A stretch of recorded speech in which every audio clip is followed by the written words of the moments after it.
Welcome back to Soda City Live. I'm back here somewhere.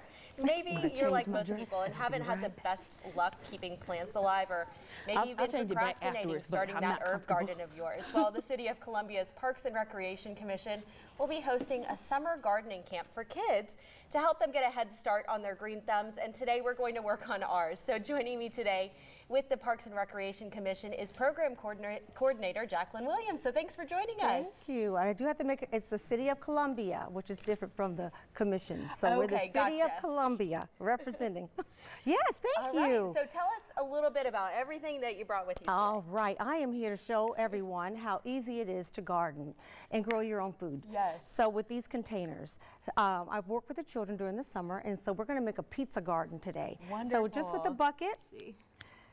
Let's see, we're going to plant in our pizza garden. We're going to plant some tomatoes. Yeah, so tell us what a pizza garden is for those who may not know. Yeah, good. Thank you for asking. Yes. A pizza garden is going to be everything or some things that you would use when you make pizza. Okay. So tomatoes are, that's a staple for the pizza garden. So we're going to put that in there. We're just going to put it right on in there. Okay, and then we're going to put a pepper.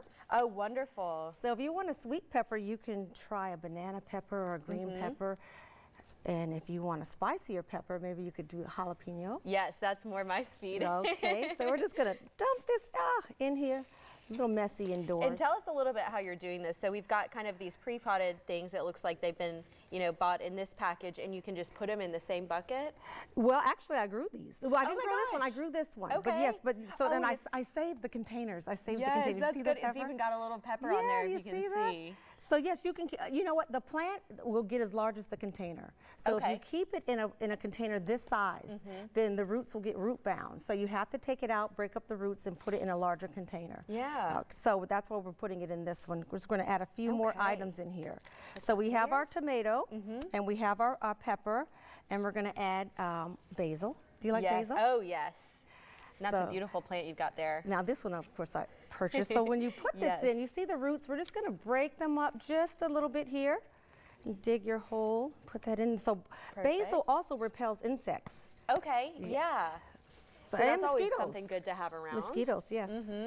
And we're also going to put a marigold in there. And what is that for? This is a pollinator. It also repels insects because it has a strong odor. Do you want to smell that? I can smell it from there, really. But yeah, so it smells kind of good to us. Pests don't like marigolds, so they'll leave the rest of your vegetables alone. Yeah. So we're going to put that in here. So you know what? If you get a bucket this size, I wanted to let you know that you need to drill holes in the bottom. Okay. You have to have drainage holes at the bottom so that it has the water can drain out. And if you have a bucket this size, I usually fill the bottom with some pine cones, some straw, just so that you're not using. So it helps with drainage. Okay. And you're not using so much of your soil because the roots are not going to go all the way down to the bottom. So could you tell us a bit? This looks so interesting to me. Yes. This bottle. What is that for? So so when you plant your garden, when you have it in a container, it dries out faster than when you plant in the ground. Okay. So you need to probably check it and water it every day. You go down and test for about 2 inches down, and if it's dry, you need to water. But this, if you're away from home, you just put this is a terracotta stick. You put it in here, and you put a water bottle in here, or any kind of a bottle. And once the soil is dry, it will take the water from the bottle and continue watering the plant. So can you find that terracotta thing at like your gardening store? Yes, you can. Yes, you can. Any bottle will do. And another thing, because watering is important, another thing that keeps the moisture in, I usually add a little bit of mulch to the top, and that will suppress any weeds, and it will also keep the moisture in. So in this bucket, we have okra, cucumbers. Very nice. We have a few different ways that you can mark your plants. Oh, with a little seashell. I love that. And just write on the seashell what the plant is. On the seashell. Yes. Oh, that sounds so sustainable. And I see there's a little piece of wood in there as well. Yes. It's another good way. Lots of rocks. You can use anything. Golf balls, baseballs, anything that you want. You just label Just stick it right there. Stick it right on in there. I love that. Yes. So for anyone who's trying to get into gardening or maybe is a little afraid, what's a good tip that you would give to someone starting out? Start slow, small. Be forgiving of yourself. Lots of trial and error. I've been gardening for over 30 years. Wow. So lots of mistakes, and that's how you learn. Yes. Just remember that your garden needs 6 or more hours of sunlight. Okay. And watering is important, and when you have it in a container, you need to put fertilizer in the container about every 4 to 6 weeks.